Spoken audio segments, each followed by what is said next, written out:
اکرمہ بن ابی جہل یہاں سے فرار ہوئے تو سیدھا جدہ کے ساحل کے اوپر جا پہنچے، دوڑتے دوڑتے دوڑتے دوڑتے جدہ کے ساحل پہ جا پہنچے۔ انشاءاللہ تفصیل سے اس واقعے کو بیان کریں گے، آج ضمنی طور پہ بات آئی ہے تو یہ سن لیجئے۔ اور کشتی کو ہائر کیا، کیونکہ ان کو یہ پتہ لگ گیا میرا نام ان 12 افراد کی فہرست میں ہے جن کے قتل کا حکم یہ ہے کہ خانہ کعبہ کے پردے کے ساتھ بھی لڑکیوں کو قتل کر دیے جائیں گے، تو فرار کے علاوہ آپشن کوئی نہیں تھی بچتی۔ نکلے، کشتی کو لیا، طے کیا معاملہ فلاں جگہ اتار دینا، اللہ کا کرنا ایسا ہے، اللہ کی مشیت ہے، اللہ کا اذن ہے۔ کس کا بیٹا؟ ابو جہل کا۔ اور ہدایت دینا کس کے اختیار میں؟ اللہ ہی کے اختیار میں۔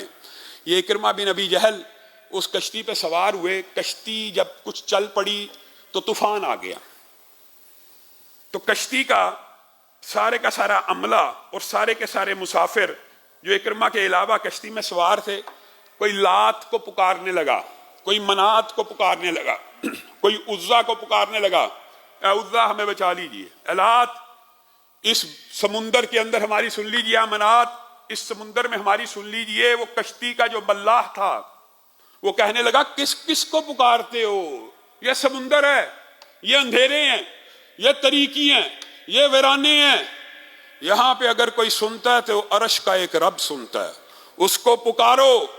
بس ملاح کا یہ جملہ تھا، اکرمہ کے دل کو چوٹ پہنچی۔ تم بدیوں میں، خشکیوں میں لات منات عزا کو پکارو، لیکن سمندروں میں اور بحر میں اور ظلمات میں اور تاریکیوں میں اگر پکارنا تو رب کو پکارو جو آسمان کا رب ہے، کشتی بھنور سے نکل جائے گی۔ انہوں نے اللہ کو پکارنا شروع کیا، اکرمہ کے دل پہ چوٹ لگی۔ دیکھیں وہ اکرمہ جو کئی سال اسلام کو قبول نہیں کرتے، ملاح کی ایک بات دل میں ایسے کھب گئی اور سوچنے لگے جو رب سمندروں میں سنتا ہے کیا وہ خشکیوں پہ نہیں سنتا ہوگا؟ جو رب تریوں میں سنتا ہے، تاریکیوں میں سنتا ہے، وہ صحراؤں میں نہیں سنتا ہوگا؟ بس دماغ کی کیفیت ایسی بدلی، دل کی کیفیت ایسی بدلی، اوہ ساری زندگی اس رب کے خلاف جنگ کرتے رہے جس نے آج سمندر سے ہمیں نکال لینا ہے۔ ہمیں رسول اللہ کی دعوت سمجھ ہی نہیں آئی۔